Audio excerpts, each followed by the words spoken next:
Okay, I was wondering who the father of my baby was. All right, let's take a look. The Miss Trio DNA test. I'm not a witch, I'm not a witch. But you are dressed as one. They dressed me up like this. And this isn't my nose, it's a false one. Well, we did do the nose and the hat, but she's a witch. Off the wagon? I think it's off the wagon. I think it's on the wagon. Welcome back to At the Station, the show where we dig deep into cultural trends in search of the hidden communities within. Daily fantasy, sports, and serial are now behind us, and after a short hiatus, we are back with renewed energy. We're ready to tackle a new set of topics and board yet another stranger bandwagon. As always, I'm Jason Zarecki, and alongside me is Nate Boris. Let's board this train. What is up? What's going on? So, it's been a quite a week or two, right? Yeah, it's been a very hectic week, definitely. Show-wise, we disappeared off the face of the earth. Yeah, I relocated, so... Yeah, you moved, you up and took the whole hub and moved us into a studio. Yeah. So we're no longer underground. Yeah, we're now above ground, and we are far away from where I once was. I'm out practically in Wisconsin. Yeah, we're like 2 hours away from where we had been recording 2 weeks ago. Which is fine. Change is always good. It's not bad. Like, for me, I live kind of halfway between where we were and where we are now, so my commute doesn't change too much. But yeah, it was quite a drive today getting out here. And new scenery. I've never been this far north. Yeah, it's really different. Town I'm in is kind of nice. It's crazy because we're so far away from Chicago or anything like metropolitan or anything, but it feels like we're right like downtown Chicago. It's like a very hipstery, old school neighborhood feel. Like I went to the coffee shop when I first got here, and like it's exactly like a Chicago coffee bar. There's like guys hanging out with piercings. It's a wood floor. There was a bunch of just people hanging out on laptops and stuff. It's neat. Like I didn't picture this when you said where you were moving. Yeah, it's definitely a change from where I moved from. People are definitely friendly up here, and I love the new job. Yeah, and if you've been missing us and wondering where we've been, that's kind of the reason. We recorded the Serial episode on March 6th, and at that time, I'm pretty sure Nate had said, like, oh, yeah, I was looking at an apartment. I sent a guy an email, like, offer to rent. And then right now it's March 15th, and he's already moved in here.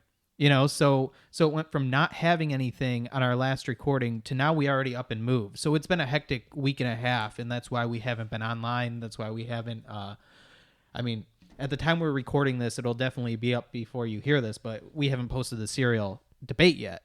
Right. You know? It's been so crazy that we haven't been able to do anything. How's your week been? Nothing to put in there. It's snowed, and I feel like that's negatively affecting my emotions. Like, I'm not depressed or anything, but like these kind of emotion things like run in cycles. So I haven't been really like wanting to do much else than just like go home and hang out with my family. Like I haven't barely gone online or anything. Just kind of taking a step back. I'm ready for it to be summer. I'm ready to get some sun. Yeah, I'm ready for the beach. To do anything else other than like just go to work and go home and have it be nighttime. Well, yeah. Well, I mean, it's already starting to get lighter out because of daylight savings time. You know what's crazy? Babies and dogs don't do well with daylight savings time. Are they still adjusted to the old? No, well, yes, but like it completely snapped our life into place. Like she was waking up so early. Now she wakes up an hour earlier. So we sleep till like 6:30, 7 o'clock instead of getting up at, 5:30. And like going to bed at night's not an issue. I don't know. I feel like we need to be on this timeline all the time. I don't know why daylight savings time exists anymore. It's ridiculous. It's for the crops. But we don't do crops anymore. We have GPS-enabled tractors and the internet. There's no reason to have this crazy adjustment of hours every once in a while. Could be a negative. I'm sorry. So how did you feel about the Serial podcast? Disappointed. Just overall. Disappointment. Disappointed in the quality or the content? Both. Both. And the outcome. I fucking caved. You didn't like the fact that I came in with 6 pages of notes and swept the table? Well, yeah, that was bullshit. Do you feel like you were able to argue your points at all? No, because I feel like you had counter arguments that overseen what I was saying. Everything? Yeah. Well, see, the thing was where I came in was the first time I listened to the podcast, I adamantly thought that Adnan was guilty. Like, he had to have done it. There's no way he couldn't have done it. And then the second time I listened to it, or the more recent time when we were doing it, I was kind of on the fence, but we came up with this debate structure where we each had to pick a side, and I picked innocent. So I knew where my doubts were already laid. Like, I knew the things that I couldn't clear up in my head, and I had to find answers for them. So how I went about formulating my arguments was like, I listened and I said, okay, Jay lies. That's my main point. Hey, this is what happened in court, and this is why people thought the way they did about Adnan. I want to talk about that. And then when I came up with like my full list of, okay, these are the points I want to hit, I went on to Reddit and I read theories and I found things that matched what I wanted to say. So I might have cheated in the fact that I knew what I wanted to say, but I used someone else's post to say what I needed to say. Like, so it might not have been my words exactly, but it was my sentiment. There was an argument on that Reddit post where it was the counter argument was that he missed 2 of the phone calls. In the theory that the 2 of the phone calls were missing. Yeah. See, we tried to diagram and debate the phone calls, and I thought we came up with a bunch of them missing and a bunch of them that didn't make sense. But that's the problem with using a phone log. Like, you're just trying to recreate something that may or may not exist. You know, like there's no proof of who called who. There's no way to prove it. But there is proof. Yeah. There's not proof of who called who, but there is proof of there was a call and who it was and to. who it went to. See, and now here's the major issue. We had this debate so we could clear up and each agree on a side, and we talked for like 3 hours. We're no closer to agreeing than we were before, right? Well, I mean, I don't think that he did it.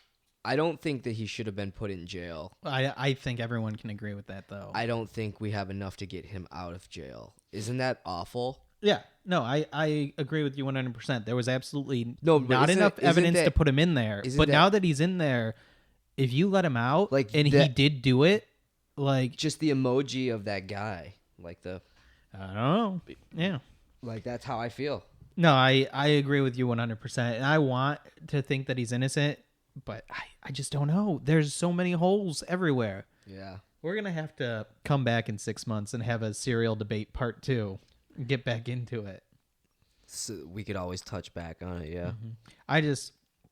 I felt so good walking out of your house that night, just having everything off my chest, being able to delete all the episodes from my phone and just saying, I do not have to think about this ever again. Like, I am done with this. Just done with Serial. I listened to it probably 4 or 5 times. It's crazy. Oh, I see.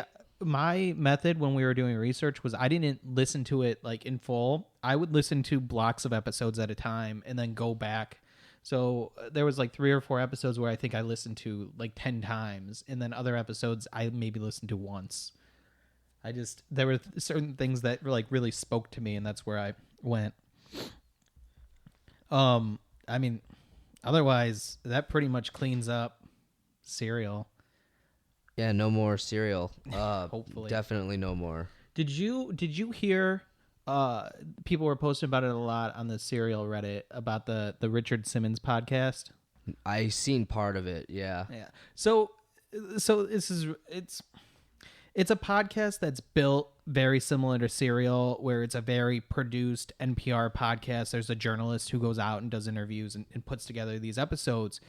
And it's very interesting because whether or not you care about Richard Simmons, he's this fitness guru from the 80s and early 90s.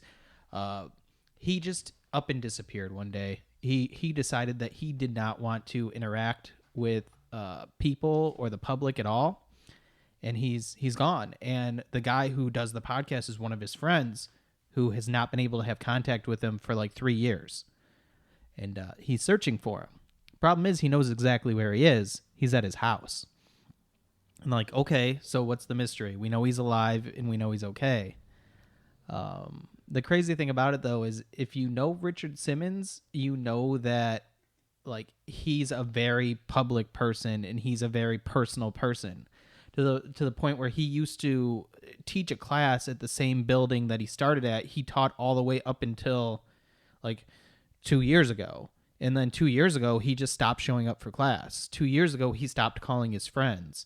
2 years ago, he just stopped all contact. And everyone's worried about him, but they know he's alive because they sent cops to his house to do a wellness check. And they talked to him, but he doesn't talk to anyone else. Did the cops do an interview or do like an interview afterwards? With the guy? Well, they're only 4 episodes in so far. It's like 4 30-minute episodes. It feels very much like Serial. It's very interesting. So yeah, we'll have to see whether or not they come out. He interviewed Richard Simmons' ex-butler. He interviewed one of the ladies who was at Richard Simmons' classes from the very beginning, and he drove to New Orleans and interviewed his brother. And then he also plays like questions that people will send in or letters that they'll send in, because like they're just trying to reach out to Richard Simmons, like hoping that he at least hears the podcast and will come out and say like, "Hey guys, I'm okay." Problem is he hasn't said anything. So if you haven't heard of that yet, that's definitely worth looking into. It's interesting. I'll probably listen to another episode or two before I make my decision and get sick and tired of this guy prying into Richard Simmons' life. That reminded me of that. Somebody had a drawing on Reddit of the Serial, and it said, first time listening to Serial, I think he's guilty, and then the second was, I think he's innocent, and then the third time was, I just like hearing Sarah Koenig talk. Yeah, she's calming and soothing. Yeah, but I'm done with that podcast. I'm over it. We need to wipe our hands of it completely for a while. Done. What's next on the docket? What do you got? So I wish this would have happened 3 weeks ago when we talked about it, but in NASCAR there was just a race and there was a big brawl. Yeah, Bush and Joey Logano. Yeah. Did you see that though? Well, it was I guess Joey Logano clipped Bush's car and he was doing something that may or may not have been stupid. Right. And so they pull into the pit and Kyle Busch jumps out of his car and rushes his Joey Logano's That team. was at the end of the race though. It was after the race ended. Yeah. Yeah, no, it was crazy because he just like gets out and like jumps him, and then all the pit crew like starts covering on top of him, and you can't tell what's going on. Yeah. And then there's an interview afterward where I think it was with Joey, and he's like bleeding down his forehead. I think what happened, what I heard, I didn't watch it, but what I heard was Kyle Busch caused a wreck and then went to go fight Joey Logano, and then he got his ass beat.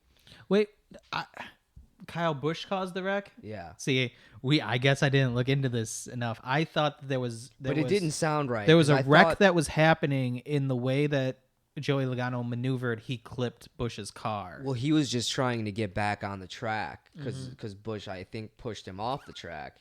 And in legal terms, I don't know racing, but they said that it was a clean call. It was a clean crash, or it wasn't a legal move or whatever. So I don't know. But again, NASCAR's really stupid. I was going to say, if we cared more about NASCAR, we would know. Like, I don't give a shit about I just thought NASCAR. it was crazy that was the topic that we were on 3 weeks ago. And now nothing this happened. This is big headline sport news, you know? Yeah.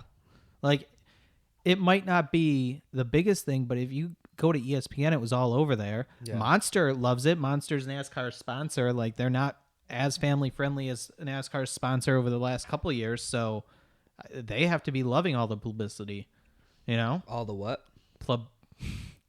You son of a bitch. Publicity. Publicity. Publicity. So, moving was interesting. I don't do anything, and It's the smart way to do it. So I hired movers to load and load and unload the truck. Well, you're going at least 2 hours from spot to spot. Correct. So hiring movers to load up your house and the same guys to drive 2 hours away and unload them, that would be crazy expensive. Right. So what I did was I rented a truck, picked it up, hired loaders, and then hired unloaders. Oh, you hired someone to load it at your house? Yeah. That's a little bit iffy, but like if you only have the truck for so many hours, you're not going to want to do everything yourself. I'll tip you. Like unfortunately, like moving, like the movers, that's not a very, even in like the trades, it's not a very high up on the totem pole job. Right. I mean, it pays well. Like honestly, they're making like over $80 an hour, maybe. Well, I don't know much, and this is coming from like a stupid background, but the Usos, the wrestlers, before they were in WWE, they were movers. Well, it makes sense. And- like these guys are like not small. Like But- he picked up like the refrigerator. Yeah, and just carried it He upstairs. just picked up the refrigerator and was just like, "I got this," and I'm just like, "Well, okay." Yeah, when we hired them, they would stack like 6 boxes on top of each other, wrap them in a rope, throw it over their back, and go. But what the Usos had said was like, their life after high school was getting drunk, waking up hungover in the morning, moving some boxes for a couple hours, and going home and drinking. And that was just their life, and they didn't care to do anything else. So, and that was the only job they could afford themselves into. Yeah. So maybe I feel bad for the guys. Like you said, I tip them. I'm super nice to them. I don't know. Valet? Yeah, you got to tip your valet. I tip well for valet Do you drivers. tip Uber? I've never Uber. I mean, I do Uber, but I've never had to Uber by myself. Did you ever tip? Do you tip doormen? I don't ever see doormen. What about the bathroom attendants? No, fuck them. Right? Yeah, Get that Dracar Noir out of my fucking face. I don't need that shit. I don't need your nasty ass mints. I don't need your cologne. Like, just get out of here. I'm trying to pee and go. Right. There's only a few things that I don't tip, and that's at Steak and Shake. I don't tip Steak and Shake because I don't feel like I need to tip for fast food. No, I agree. And another thing is that I don't tip for like Cold Stone or like service where they like have Starbucks. Yeah, too, where they have tips. That pisses me. That's pissed me off since when we were in high school. Like right down the street from our school was a little Dairy Queen, and all the high school girls would work there. And for some reason, they put out a tip cup one day, and like these girls were getting tipped all the time, and it's like, fuck you. Like, I do the same thing you do down the street at McDonald's. No one's tipping me. Right. But because you're cute and you're serving ice cream, like you're getting tips. Yeah. And then just from there, I've always been turned off at like a Starbucks or a Cold Stone or anything like that. Yeah, I don't. Like, you work fast food. When I moved into my house, I hired movers, and it was the best decision I ever made because. Did I hire movers when we moved into the apartment? No, I loaded all your crap.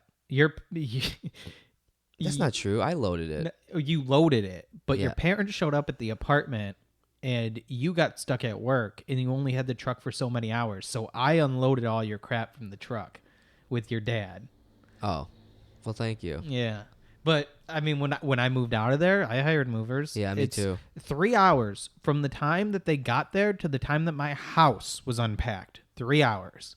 That's move-in day. Like, moving day is normally the worst day of our lives. Easy peasy. We were hanging out, unpacking everything, having a good old time, and we bought a house, so we were already losing a shitload of money. Yeah. So what's another $800? Right.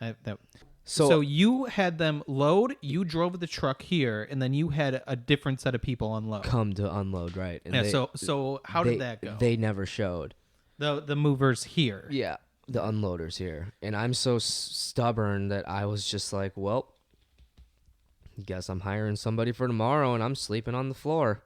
So that's what I did. I had a yoga mat, and you had to keep the truck overnight too. Yep. I had a yoga mat available, and I had cushions from that chair. And you just slept on that. I just rolled out the yoga mat, throw the cushions on the floor. Luckily, the internet guy came Friday, so I had like Netflix and. Oh, that's the worst too. Like I think the hardest part about moving is the cable and internet. They're the worst people to work with. Yeah. And they're just the smallest part. We will be there from between 9 a.m. and 9 p.m. Please be there Yeah. in that window. We're going to call you 5 minutes before, and you have to be there. Otherwise, we're leaving. Right. It's stupid. They're ridiculous. So the unloaders didn't show. I had a truck full of shit, an empty apartment, so I slept. Called the new guy. He was here by 9. Everything was unloaded by 10, and I was ready to, like, go out if I wanted to at the end of the night. Did you have one guy or two guys? Two guys. Two guys. Because you have some steep stairs, too. Yeah, I missed one of my new coworkers is actually an MMA fighter. Yeah, and you missed her fight. Yeah, I missed her fight. I felt really bad. But she's crazy. That's something that's super crazy to me that people actually do that. Like, obviously it's a thing because we just gambled on UFC, but to actually know somebody who's a and real have person, conversations who has with a real her life job regarding it, like, what are you doing as far as training today? Oh, we're doing this and whatever they instruct. It's pretty cool and insightful to know. And the way that she, like, dedicates, portions of the day to, like, drink water or I was gonna say, like, she has a strict diet on. Well, a I mean, schedule, it's not a strict diet, but I mean, she's not eating like McDonald's. It's like yogurt, beef jerky. See, I have this lady that I work with who does bodybuilding competitions, and she has to, like, eat certain portions at a certain time, and it's like this type of chicken or these nuts or this, and, like, she has a schedule she has to follow to a T. She's also kind of crazy, but that probably explains why she does bodybuilding. Right. I don't know. That's pretty cool. Yeah. All right, so back to this. Oh, wait, I have one more question really quick on moving. Yeah. How did you get this desk here? I moved this. You myself. moved this. How many? Okay. This is a boring for someone watching, but Listening. Yeah, sorry. This desk takes up this whole room. He's got like 4 computers on it. All of our equipment's on it, and it's a huge desk. Yeah, it's pretty big. So you should tweet out a picture of it. I'll do that. We'll get us out, and we'll just do the whole studio setup too. Right. So you went and picked this up and moved this piece by piece then? Off Craigslist, yeah.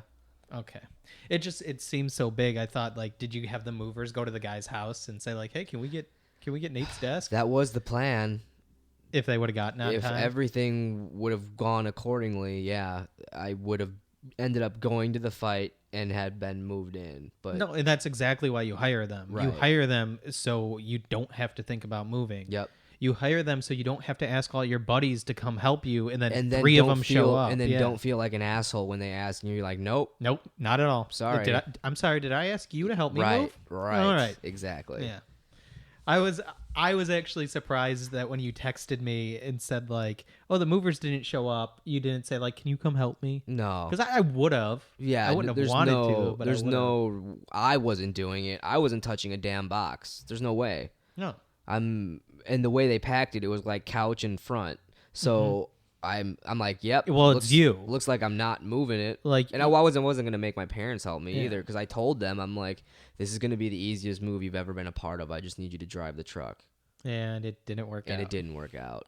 But I promise you, anyone who's listening to me, if you're spending any type of money to move anywhere, just hire hire movers. It's worth it. It's 100. They might break something, but it's so worth it.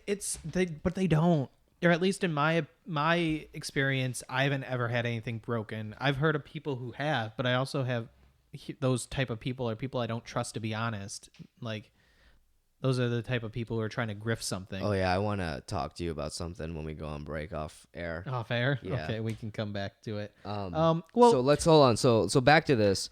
What brought up that conversation earlier that I was talking about how I felt like an asshole for the way I value money. Yeah. Was the Nintendo Switch. So the Nintendo Switch comes out, and I post something on Facebook. It's like, wow, I really want a Nintendo Switch. I want to go buy one like today. Right now. And somebody messaged me. I'm not gonna say who, but they were like, wow, you're pretty arrogant to post that you can just go out and buy these things. And number one, I was like, it's someone that I don't really talk to, so it really didn't bother me that they said that. Mm-hmm. But on the other hand, since I don't really talk to them, it bothered me even more when I thought about it more, because this person doesn't know me on a level like you know me or somebody else would know me. but they still feel the need to go out of their way to tell me what an asshole I'm being for something that I posted on social media. Now, that happens more often than you would think because I'm a pretty big asshole on Facebook. And you like to flaunt what you got? No, not that, but I just kind of say whatever the fuck I want. Yeah. Or post stuff without even thinking it. You know what I mean? Mm-hmm. And I don't know. Like, I think I kind of just shrugged it at first, and then I thought about it, and I'm like, well, am I really that like demoralizing to people? But I'm not. Like, I never say anything derogatory about people. No. And then it made me think about putting myself in somebody else's shoes. Too bad. And looking how they look. And it always came back to the point where it's just like, if I was ever in a position where I felt like that, I would never try to knock somebody else down that is at that level. Because I don't want to. Like, if you were on their end, you were on the lower end, talking to the person on the upper end. I would. Now, I'm not just saying that because of bias, but I'm not gonna do. I don't see myself doing that. Like, I'm not calling Donald Trump and being like, "You're a fucking piece of shit." You know what I mean? Okay, wait, hold on. Here's the thing. Like, you haven't had everything handed to you. Like, it's not like you're just living off your parents' money. Right. You haven't had to scrape from the bottom. Let's hold on. I've been somewhat spoiled. Fortunate. In the sense of my parents were able to A, provide a house for me. Mm-hmm. B, provide meals for whenever I needed them. Mm-hmm. C, they were able to provide me a car when I was of legal age. Yeah. And from there, like a cell phone, they like all the initial. I get you that you're already starting from above where other people start. All the initial things that an average teenager should have, they weren't necessarily given to me, but I had possession of them by either helping out with paying for them or as a gift or something like that. So I am fortunate in that sense. Yeah, but what I'm saying is you've always had a job. Yeah. No one gave you the job. You went out and got it on your own merit. Right. You pay your own bills. Mm-hmm. You bought yourself a car. Yeah. You lived on your own for a while, and the only reason you moved back home is because my wife and I bought a house, and you felt no need to get an apartment myself. Pay for an apartment by yourself when your job was so close to home. Right. So, like, I get that, like, oh, you didn't have to pay rent or you paid partial rent or whatever, but, like, it's not like you've had everything handed to you. Like, you know what I'm saying? Yeah. So for them to be so shitty about it, it's like, dude, I have what I have because, like, I like having these things. I don't have the stuff. I don't have the money to go out and buy a Nintendo Switch. But you also have a house. I don't have a house. Yeah, I have a house and a baby and a wife, and, like, we made the decisions we made. That's the other thing. I don't have a kid. That was going to be my point. I don't have a wife. Like, all your income right now is disposable unless you're saving up for a mortgage. But what? Let's say maximum $500 for a Nintendo Switch. Just that's fine. Mm-hmm. $500, like, it's a bit obsessive. Every once in a while is okay to go out and spend. Like, you don't have to save every single cent for you to buy a house when you probably have no plan to buy a house in the next year. You know? What really irked me, though, is that he didn't even know the whole story. And if you would have asked me, I paid $0.00 for that Nintendo Switch. Because you traded everything in for it. But no, is that the one that you got from GameStop, though? Yeah, but no, people are just assholes. You know what I mean? Like, No, if you would have just asked me and said, "Hey, where did you get that Nintendo Switch? I can't find them anywhere." I would have been like, "Well, I got it for free from GameStop." I traded in, half my old stuff to go do it. But no, I'm an asshole who posts stuff on social media. I thought that was crazy because when we talked last, you said you weren't getting it till April. Yeah, so they were on pre-order. And that was the only way that you could get one was if you pre-ordered it. And I somehow snaggled a way to get a pre-order in.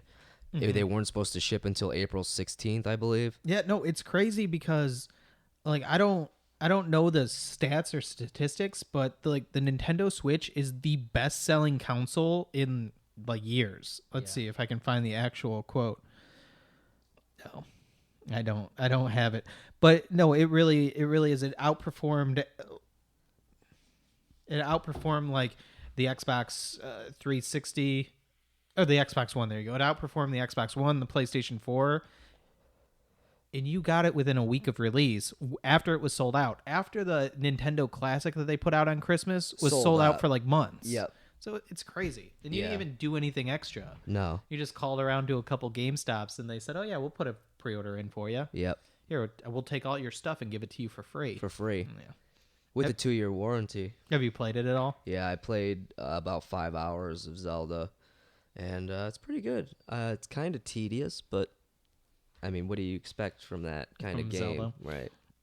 I was not interested in, not interested. I didn't put much thought into the Switch. I just try not to think about video games and stuff because I don't really have the time until I started watching gameplay footage of the new Zelda game. And the fact that you really can like take it to bed with you and play with it like handheld, and it's an actual system, Yeah. that kind of makes me want to get it. And the Zelda game looks really good. Yeah. Like it looks a lot like Ocarina of Time redone. We'll be able to play Mario Kart and stuff like that. We can do the quick draw one like they do on the commercial. Yeah. It's gonna be fun. I don't think people are giving it enough credit, but whatever. Nintendo. So again, if you read my Facebook posts, I'm not even serious all the time. So don't send me messages because more than likely I'm just gonna reply with something really nasty. See, but I don't think you're bragging to put people down. I think you're bragging because you like what you have and you like sharing it with people. Right, but I'm. It's not like I even do that with everything. Like, look at my wall of steelbooks. I don't post every steel. I don't even post a steelbook that I get on Facebook. You know what I mean? Yeah. Like, there's a plenty. Honestly, of shit. though, I think if you did, people would get really annoyed really quickly. Exactly. Yeah. But the one time that I do, Anything else? whatever. I don't give a fuck. No, it's fine. outside. How about that? How about that? Yeah, I'm glad that her 5 minutes of fame is just about done. Right? Yeah. At least she got it though. So as a transition, because that was a really good one. Guess what? What? It's March. You know what that means? I've got the sickness. You're sick? I'm sick. Did you go to the doctor? I did not. I got March Madness. Did he give you the Fever. prognosis? March Madness. Get your picks in. All right. So, Jay, let me ask you a few questions. Let me tell you What do something you- about March Madness. Yeah, go ahead, please. I have no idea how it works. Okay, so Like I have not even heard. There's how 64? I'm gonna give you some names. 64 teams. I've not heard of 64 of them. I'm gonna give you a few names really quick, All right. and tell me if they mean any relevance to you. Well, to be fair, at the point that we're at right now, I have done about 35 to 2 hours of research intermittent on this. I have a bracket filled out. So you tell me what you think. Or you ask me the questions and I'll tell you what I think. Who's your favorite college team for basketball? I don't have one. Okay, so if you had to pick one, who would it be? Based on, and you can go based. I'll let you be a bandwagon jumper since that's practically what our show is. So if you want to pick a number 1 seed, that's fine. No, the only team that I have any feeling about one way or the other is Purdue, but I think that's just due to Because- our location. because you know them. Yeah. But you don't have any feelings towards like Northwestern, No. which is in Chicago, or Notre didn't know Dame, that. Notre Dame, which is Notre Dame I'd never cared for. Or I just always associated Notre Dame with like do you even know where football Where's in the Purdue Hunchback. at? Where's Purdue at? Indiana. Okay, so Yeah, I know that. Who's a really good athlete that went to Purdue? I don't know. I have no idea. We've already established that sports is not my thing. No, Purdue, like out of all these teams, Purdue is the only one that I can really say like I can put a face on prior to doing the study for this bracket. Like we'll just go through some Duke. Like I know they exist. I don't know anything about them. Arizona. I don't know. Is Arizona the Arizona I'm thinking of? Yeah. See, I don't know any of these guys. Butler. I thought I knew who Butler was. Like I've heard that name around. But here's the thing that I learned about March Madness. Filling out this bracket of 64 teams. Nobody knows what they're doing. Nobody. It's magic. Nobody knows what's going to happen. Because what happens on that court, no one can predict. I got a perfect bracket so far. Who won what? St. Mary's beat New Orleans, which I have. I have Kansas State. Okay, wait, hold on. Let me pick these really quick. Well, you 'cause- can't pick them after. No, the you fact. can't tell me. I just told you 2 of them. No, all you said was St. Mary's beat New Orleans. Hold on, I gotta That's one. So you can't not. Yeah, but I already picked St. Mary's to go to the Elite Eight. So why would I not pick them in the pre rounds? Did you really? Yeah. No, Mount St. Mary's, Jay. It's two different teams. Oh. All right. So I don't know anything. Why do the two teams have the same name? No, it's Mount St. Mary's, and then St. Mary is playing the Florida Gulf Coast. Well, why do they? Or no, have the they're same playing name? VCU. I'm sorry. All right. So I got Mount St. Mary's. I got Yeah. USC. I got UC Davis, and I got Kansas State. Did you just copy my 4 picks? No. Okay, well, we have a perfect bracket so far. All right. There we go. Okay. Let's see. Who's winning the game right now? USC is losing by a lot. That's not good Yeah, 27-44. because they're in here, right? No. Okay. Back to what I was saying.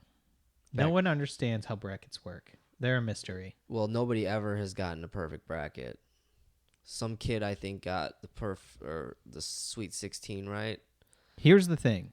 You can make any pick you want and still no one can criticize you for being an idiot because their bracket's not going to be perfect either. Well, we can criticize you for being an idiot if you take a 16 over a 1 seed in the first round, because usually that's not going to happen. But when when it is right, you're going to look like a genius. See, but You're going to never be able to predict that game. you can make your Games like that happen when injuries happen. When the 16 over the yes. but it's a crazy Well, injuries happen. They're sports. And it's not all the time, but most of the time it's something tragic or crazy like that changes the outcome that big. and did something like that happen last year?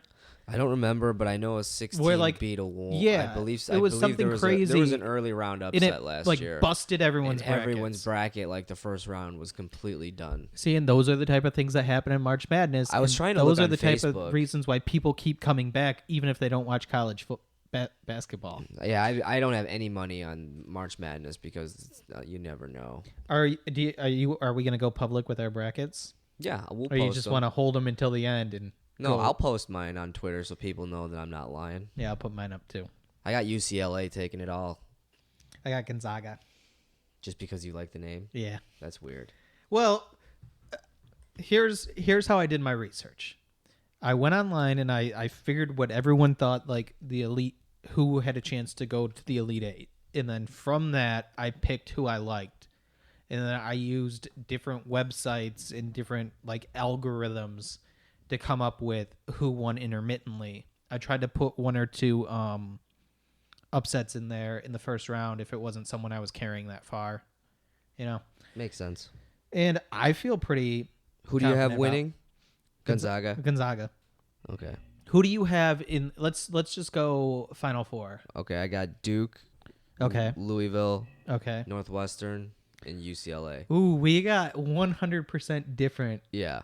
No. I got UCLA. I got UCLA, Kansas, Baylor, and Gonzaga. With Gonzaga taking it all. Who do you have? Villanova? I got. Did you have Villanova, Arizona, and Kansas For what? for your Final Four? No. I said I got Baylor. Gonzaga. You got Baylor over Villanova and Duke? I got Florida upsetting Villanova. Really? Yeah, Florida State over. So you have Villanova. Florida over Tennessee State, and you have Florida beating the winner of UNC? So how does this work? I got Florida wins round 1. They go up against Virginia, Uh-huh. and then they win over Villanova. Really? They go to Baylor, and Baylor goes over them. You don't think that's a possibility? And you not only have Florida beating Villanova, but you have Baylor beating Duke too? Yeah, Baylor. I think Baylor is pretty good till the end. They're a 3 seed. It's okay. Duke's on a cold streak. Is that what you read? Where'd you read that? No, I just made that up right now, and it sounded good. Who? So you're saying that this is you don't like this at all? Well, I mean, it's whatever. I could be. Shit could happen. Let me tell you how I made my bracket, specifically. So there's this website. Oh yeah, you already told Yeah, me. where you can put in what stats matter to you, and it will fill out the brackets for you. So I split it into the 4 sections, right? And I knew who I wanted to go to the final 4 from those sections. So I messed with that thing until my team popped up, and then that's what I picked. And I did it by section though. Right. I don't know why Baylor stuck out to me. I think I just like the name. It's like Finn Balor from the WWE, right? I hate you. But that's not a bad strategy because no one knows what they're doing. Right. People have picked just off of mascots and done okay. Yeah.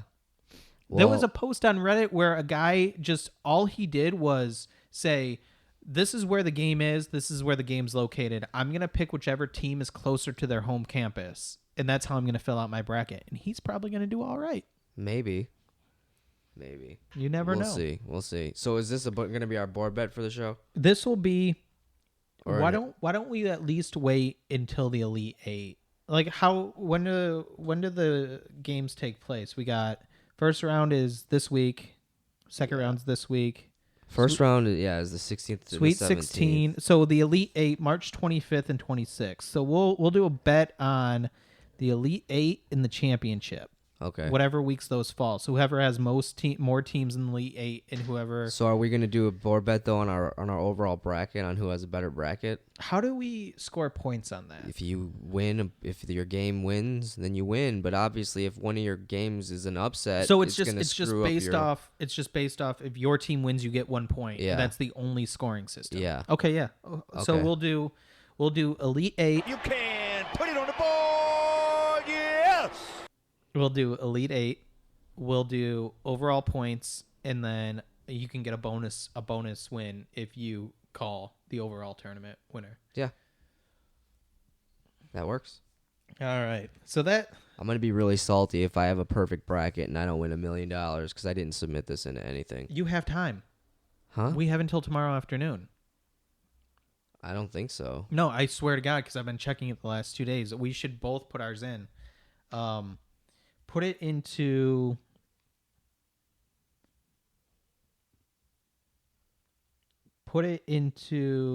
How can you have a perfect? No, because you're going to have to get the 4 games right, and they already played. Go to the Capital One Bracket Challenge. Oh, but they don't count the first 4, I don't think. No. So I guess it's not for $1 million, but you still have 13 hours right now. Of course, if you're listening to this, you're a week late. Yeah, you're a week late, and maybe even because I don't even have the serial episode edited yet. So Serial's fine. Like, here's the deal. We talked about this at the top of the show. We recorded the Serial episode, and then you moved throughout the last, 10 days. Between work and moving, it's okay. We'll take a break every now and then. We just got done with our first set of bandwagons. We did the Serial show, and we're prepping the new bandwagon set. And actually, that might not be that bad of a... I mean, we can talk logistics, but it might not be that bad to do a 4-episode run, a special episode, and then a break. Yeah. To give us some time to breathe. To pre-pro. Let's talk about our last kind of big news topic, which is the movie Get Out again. The one that we've been pimping for the last couple weeks. Which is my pick for most original, and the Rotten Tomatoes score. I think I won that. I'm pretty sure, unless mine does a remarkable job. I don't even know when it's coming out. It's pretty much a foregone conclusion on that one. I think this is probably one of the best movies of the year. Yeah, for sure. The year's not even close to being over. I still haven't even seen it. So isn't that crazy? Yeah. That we've been pimping this movie since before it was even on anyone's radar. I'm gonna be in town this weekend because I'm going to Anthony's or my friend's party. So you don't boring logistical talk. On Saturday, we're going out with Heather's parents for my birthday dinner.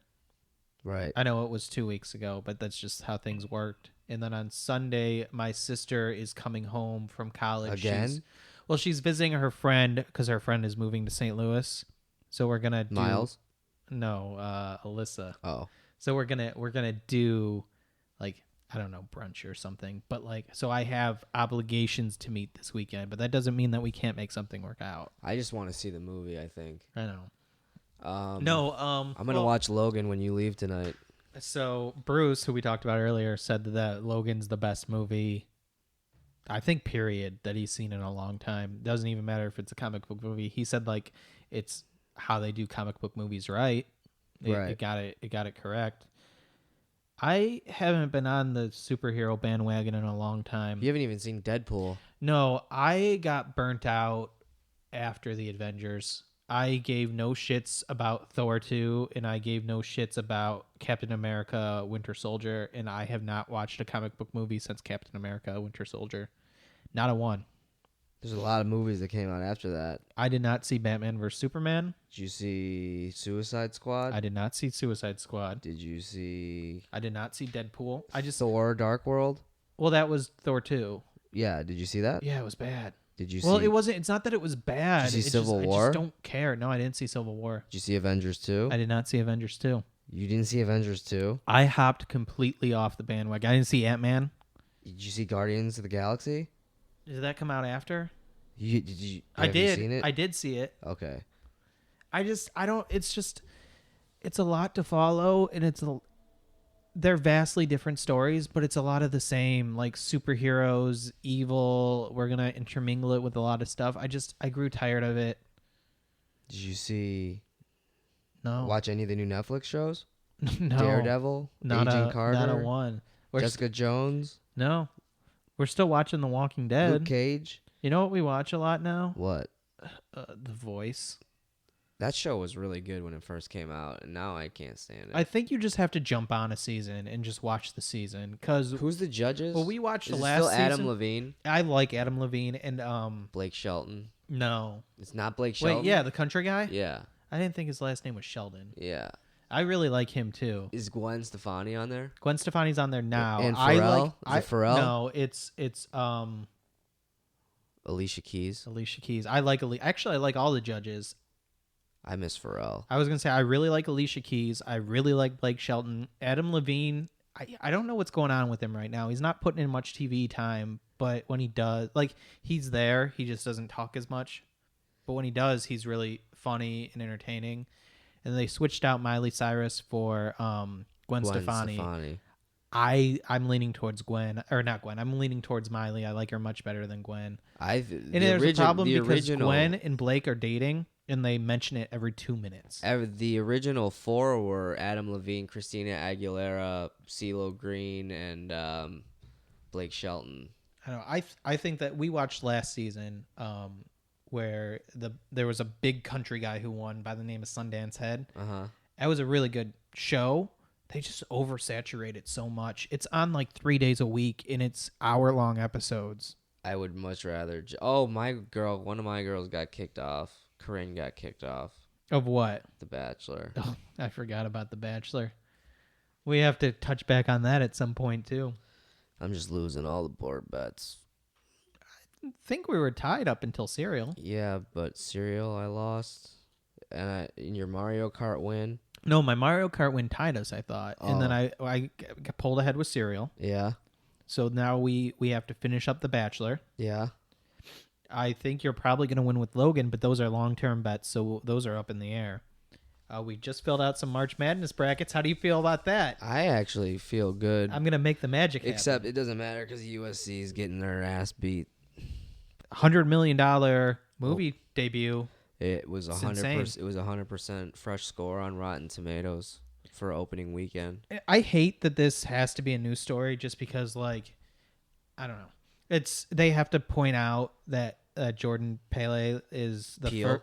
Oh shit! Yeah, you're right.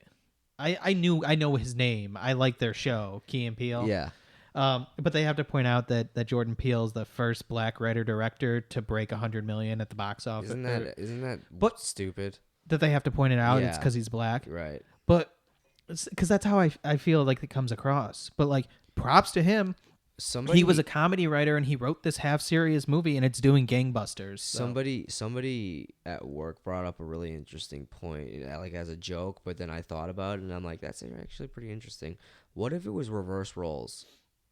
The movie in general? That if it was black people brainwashing white people? How against the movie would people be, do you think? Insane, because they're making black people the bad guy. Right. Insane. Yeah. Wouldn't it just piss people off so bad? I got maybe a racist question. I don't know. Maybe I just don't pay attention. How many like movies and shows are there where like the black characters are the antagonists against the white people? Like the bad guys? Yeah. Candyman. Okay. See, but that's the thing about that movie. It's not about race. He's just a dude. Right. Right? Yeah. Like, There's nothing. we don't where care what it's- color he is. We care that he's a bad guy. Right. Darth Vader. But it feels like if they did that nowadays, it would be focused on race. Darth Vader.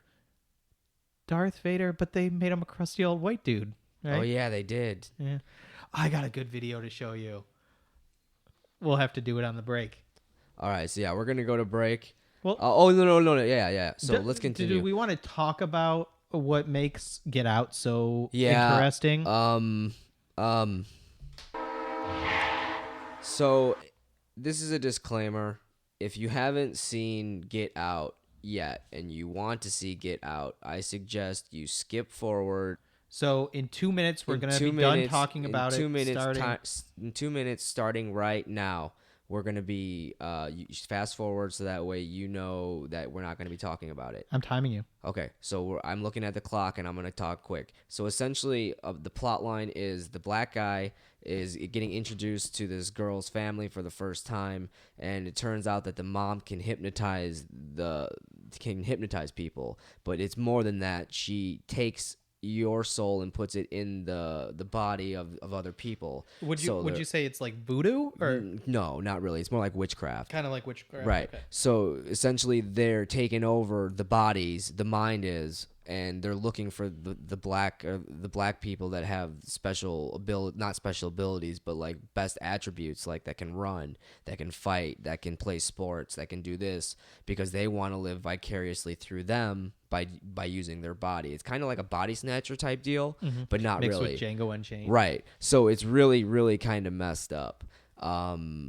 So that's going to kind of segue into... But race plays a big role in it, right? It does, right. And we're going to go to break, but we still got about 50 seconds, so I'm going to continue to talk a little bit about what we're going to go into, but I'm going to tease it a bit. We're not going to tell you exactly what it is, but it kind of has to do with the premise of that movie. It ties in with it. We're not going to try and overtake people's bodies or do anything satanic or anything like that, but we are going to kind of look into the lives of people that do believe in other things that... It's witchcraft. Oh, wait, are we not? Go ahead. Go ahead. We want to talk about witchcraft in Wicca culture in general. Right. So that's what we want to hit on. And we're actually going to dive really deep into this one. We're going to go meet a tarot card reader. We're going to do interviews with people, and it's going to be good. So after the break, we'll come back and discuss it further. All right. That's good. Let's get out. All right. The cards are like signs on the road to your future. Are you taking the time to read them? Is there a lock or a window in your house where the integrity of that lock or window is not good? Yeah. All right, I need for you to fix that. If you do not, Ten of Pentacles is telling me in a reverse position you will be broken into, or someone will enter your place of residence without your permission and take up something that is not theirs. The paranormal, future sight, the occult.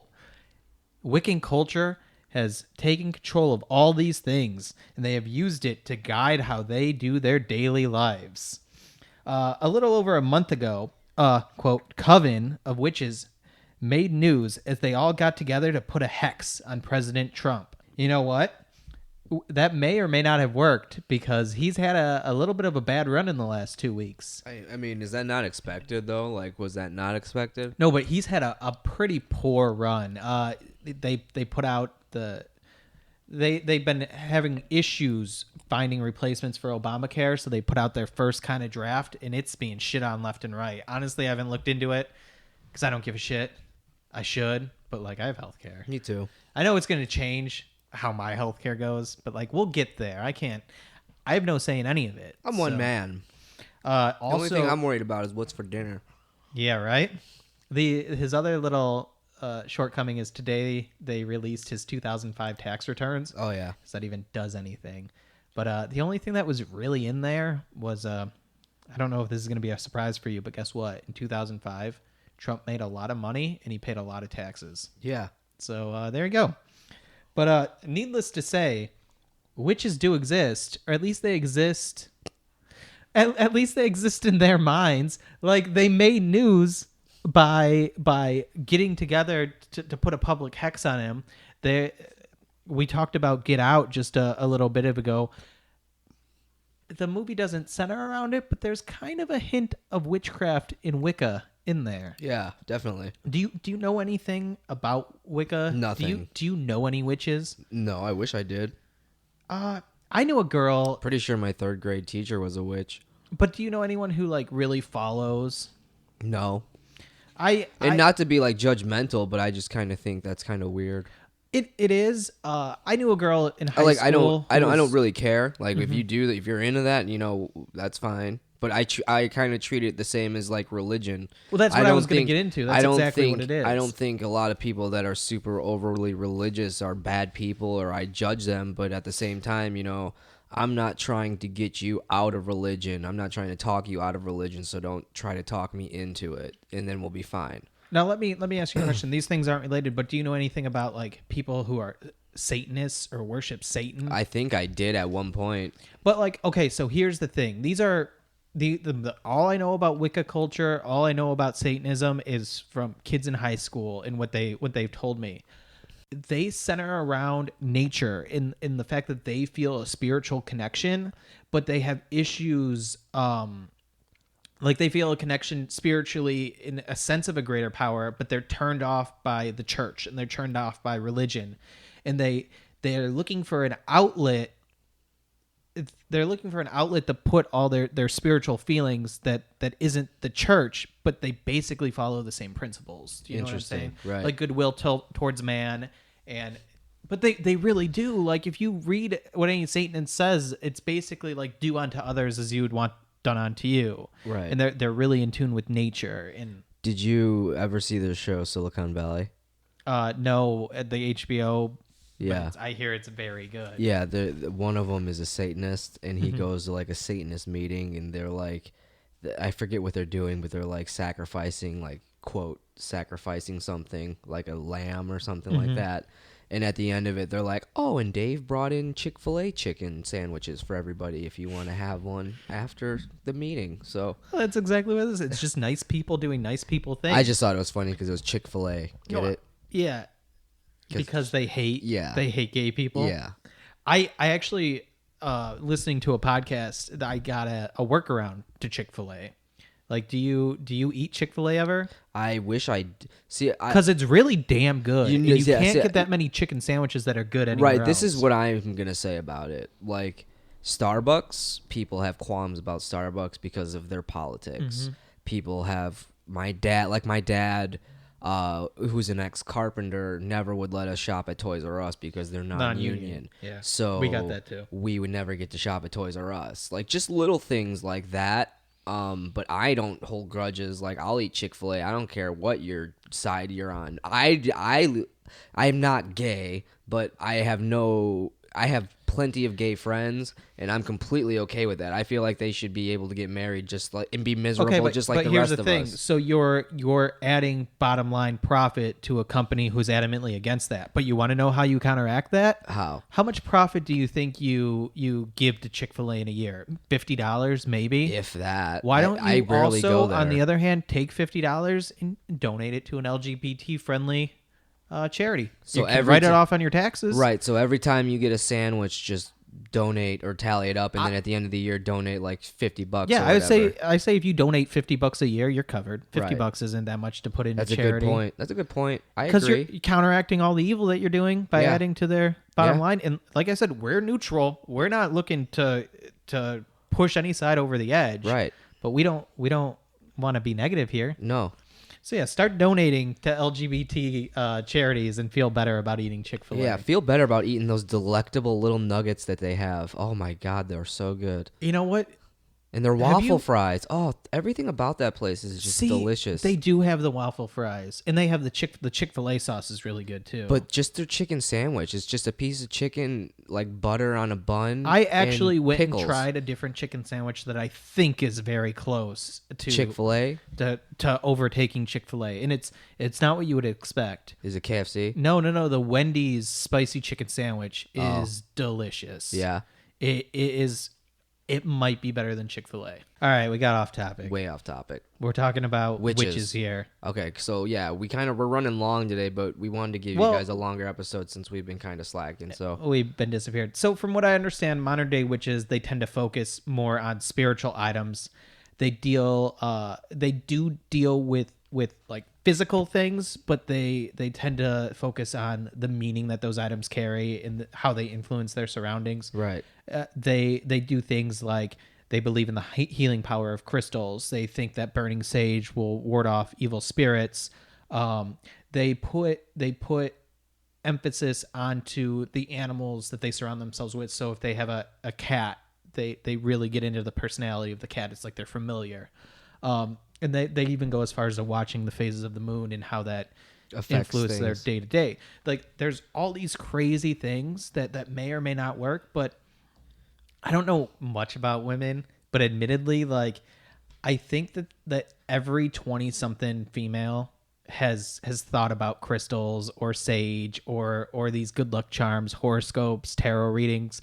Like they've always gotten into these kind of things because they find comfort in them. Like, right. Whether or not they really do it or they just dabble in it or they've done it like at a sleepover. Uh-huh. I think that all women have dabbled. Well, definitely horoscopes. People always are like, "What's your sign? What's your sign?" Well, that's the thing about horoscopes is they're open to everybody. So by reading they're so vague though. But that's good because it makes you think about your life. You get an outside point of view that isn't influenced by anything else, and you can make it work for you. That's why mentalists are such a scam, because they're so vague and they can narrow it down to the point to where they know that you can relate it to anybody's life by what they're saying. Yeah, because you're hearing words and you're manipulating them in your head to fit. Right. But because they're an external thing, it helps you work through your problems and it helps you work through your issues. You know what I'm saying? So before we get into like the little activity that we got, because this is going to actually be our week 1 episode for the bandwagon of this witchcraft or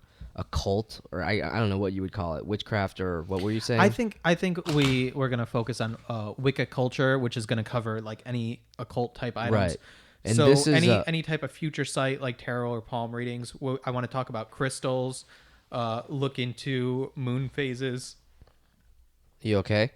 Yeah, I was talking too much. Oh. I joked. Look into like the phases of the moon and how that affects us. We just passed the March moon is like, I can't remember what it was called. One place called it like the new worm move. It's just the earth getting ready to regenerate anew, and then in April you have the growth, the pink, where the pink is, that's the first set of flowers that bloom in the spring are normally pink. So it's the pink full moon. It just symbolizes the time of regrowth. And that's where we are now. We're in the time of regrowth. Okay. We're in the time of new beginnings. Does that make sense for you? Does that hit a chord? Yeah. So this is the first episode, or the first series of episodes that we're going to do where we're actually going to dive really deep into like the community of these let's just subcultures. So like we're gonna actually go to a few tarot card readings or palm readings. We're gonna actually go there. They have tarot readers that you can call in and get a daily reading from, and I'm sure that if you told them like, hey, I want to record this for my show, they would let you record it. Maybe. We'll see. We're gonna have one call in. I think that we should definitely get some sage up in here to see if we can ward off some evil spirits in your new. I don't think there would be evil spirits in your new. How do you know? What if people died in here? It is awfully clean. Do you think there's a reason why they completely redid everything? It's like American Psycho clean. It kind of is. Nate lives in this like apartment that you only see on New York sitcoms, like he lives in the type of apartment that Friends live in. Like if Joey and Chandler had a 1-bedroom apartment, like that's where he would live. Maybe like in Manhattan. But it's super nice though. It's not the normal type of apartment that you see people having. Right. Yeah, it really is like sitcom. You live in a sitcom apartment. Your life is now a sitcom. I just need friends now. Like hot ones like Jennifer Aniston. All right. I thought maybe tonight I could give you a little bit of an amateur tarot reading. All right. Do you know anything about tarot? Nothing. So I know that whenever I see the word, I immediately think of Parrot Bay rum because it looks kind of like it. It does. So every time I see tarot, I think of Parrot Bay.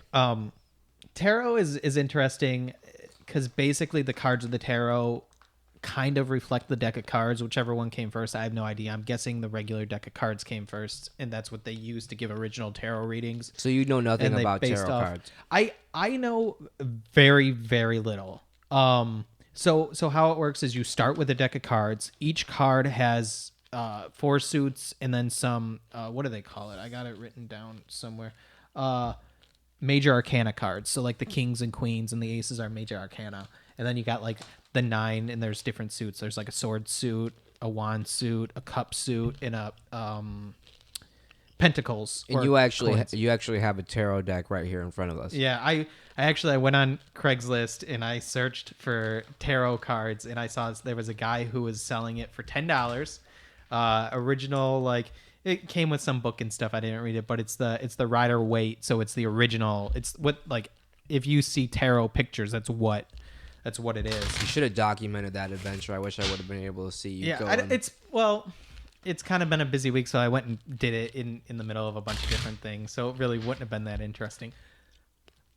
I almost went off into another story, but I'll get back. We'll talk about that another time. So I do have a deck of tarot cards, and I want to give you a reading, but I don't know anything about tarot. Okay. I'm going to give you a reading based off the easiest method that I looked up. Okay. And I'm going to use only the pictures on the cards and the little bit of things that I've written down about a couple different, like I have a little cheat sheet of all the cards on here. And so I'll reference that, but basically I'm going to be going off the pictures. Okay, let's go. So here's what we're going to do. I'm going to have you ask a question. Uh-huh. And then I'm going to deal out 3 cards. Okay. The cards are going to reference your past, your present, and your future as it pertains to the issue on hand. Okay. What's your question? So, I just moved. Okay. And got a new job. Mm-hmm. So how will that affect me? Okay. So, let's see.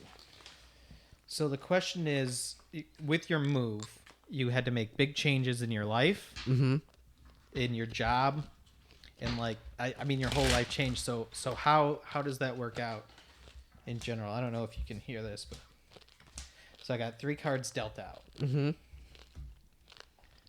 Okay, and I'm gonna flip over the first card, and the first card that we have is the 5 of Wands. I don't know. Can you see this? Yeah. So it's basically there's a bunch of guys in the middle of the card, and they got a bunch of sticks. Yeah, it looks like they're all trying to build like a teepee or something, or they're stick fighting. I get this. They're fighting. Right. They're a bunch of dudes, and clearly what they're doing is fighting. And so what this shows, it's a conflict of interest. Either it's a conflict in your head, or a conflict amongst others. So what is this one representing? What phase? This is your past. This is the 5 of Wands. It represents your past. Okay. So what I get from this is perhaps in the past you haven't let your own thoughts guide you, and instead you've been influenced by the thoughts of others, or you've had many different competing thoughts in your head and you didn't know what to go with. And what this has caused for you is sort of a standstill in your life.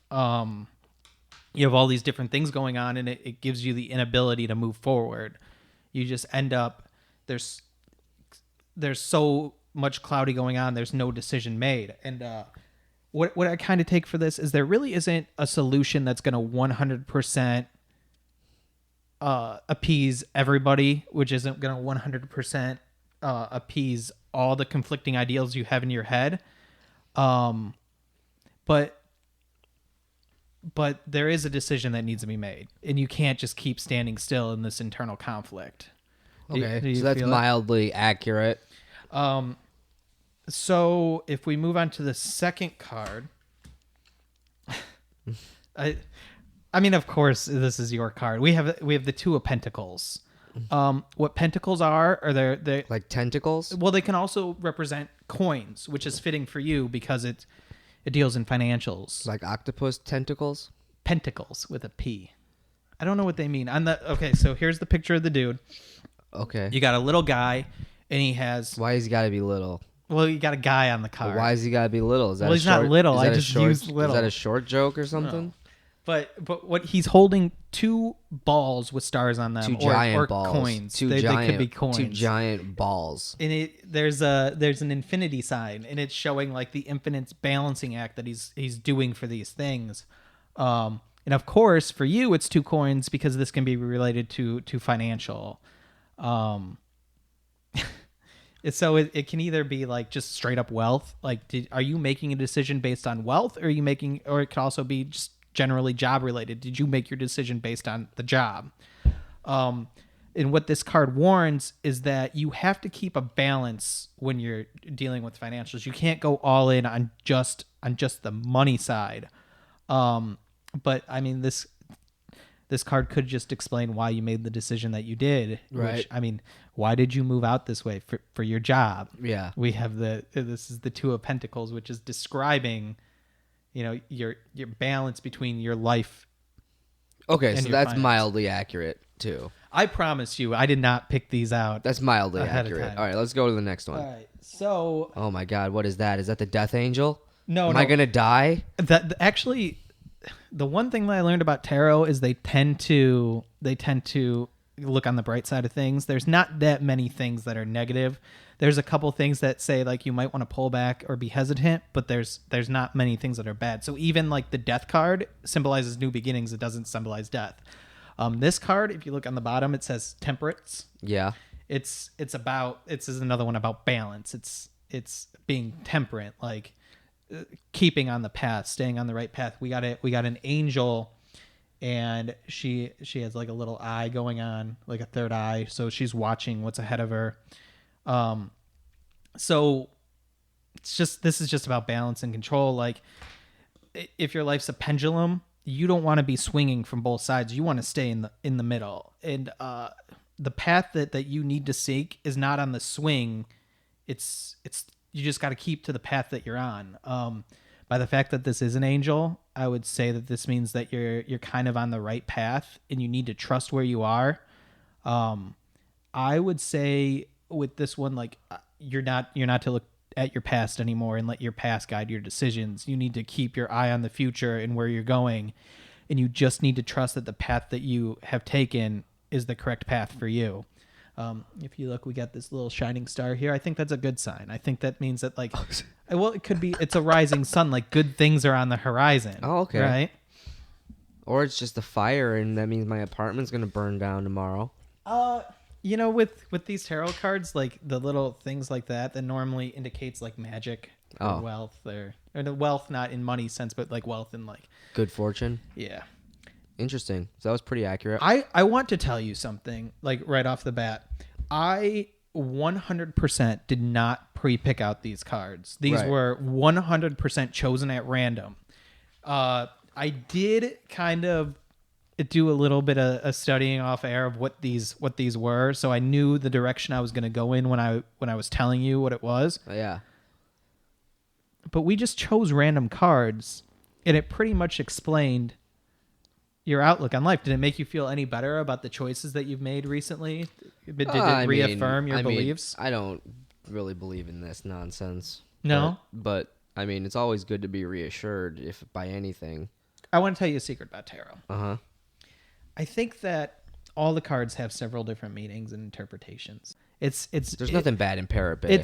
It's the exact same thing as a horoscope. It's just more complicated. And the people who do tarot are the ones that are skilled storytellers because they use the cards to tell a story. Remember that song, Don't You No Sex in the Champagne Room? Yeah, I think about it sometimes. Gemini. It's a really good song. You're gonna die twice. He just says all the horoscopes. Mm-hmm. Libra, you're gonna die. Cancer, you're gonna die. That song, I can't believe you mentioned that because I was thinking about it the other day because the Wear Sunscreen song is what it's based off of. And yeah, that's a really good song. You know what else is really funny? What's Your Horoscope by Weird Al Yankovic. I don't know that one. Can I get back to my point really quick? But the Chris Rock song, the No Sex in the Champagne Room, it's a parody that was actually on the radio. Like, it was popular. And it was a music video. But it was just a straight up parody of another song. Well, that's what Weird Al did. But how often do you hear Weird Al on the radio? Like back in the day, all the time. You hear Amish Paradise like all the time. That was so funny. Are you interested in tarot at all? Did you I'm like interested. that reading? Yeah, I mean, I don't really take it to heart because you're not a licensed tarot reader. See, but it doesn't matter. It's the heart of the cards. But I want to. It's the cards. The cards give you the story. It's not me. I have no powers. It's this deck. All right. So this deck does all the work, and that's what it did. You asked it a question, and it completely, step by step, told you your past, present, and future, and how it relates to the question ask at a hand. goddamn magic 8-ball though, and it'll be like, come back in 5 minutes. Do you want to do another one? No. But I do want to put that on the list of things that we are gonna do. So we'll do a tarot card reading. So I've been looking up. There's a couple of ways we can do this. There's some people on YouTube who do daily readings. Who they say like, contact me and I'll give you a reading just for fun or whatever. There's a subreddit for tarot. Okay. Where the people on there are always offering readings. Yeah. And I think if we call either one of those people and explain that like, hey, we're doing a show, why don't you come on and give us a reading? They'd be willing to do it. Okay. There's also a podcast that I downloaded and listened to a couple episodes of that we could call those guys. Okay. I'm on the fence about that one because I like them, but cross promote. Yeah. Okay. And then, so this is going to be our first week. We kind of dabbled into the surface of what. Yeah, this is scratching the surface of the culture. And then, like I said, this is going to be the first one where we actually go into the community of these people that do believe in this kind of stuff, and we're going to kind of take it from there. But we are going to cut this one off for this week because we are way over. We're way over time. So thank you guys for listening. You can follow us on Twitter at stationpod.com. Reach us at email at stationpod@gmail.com. Yep.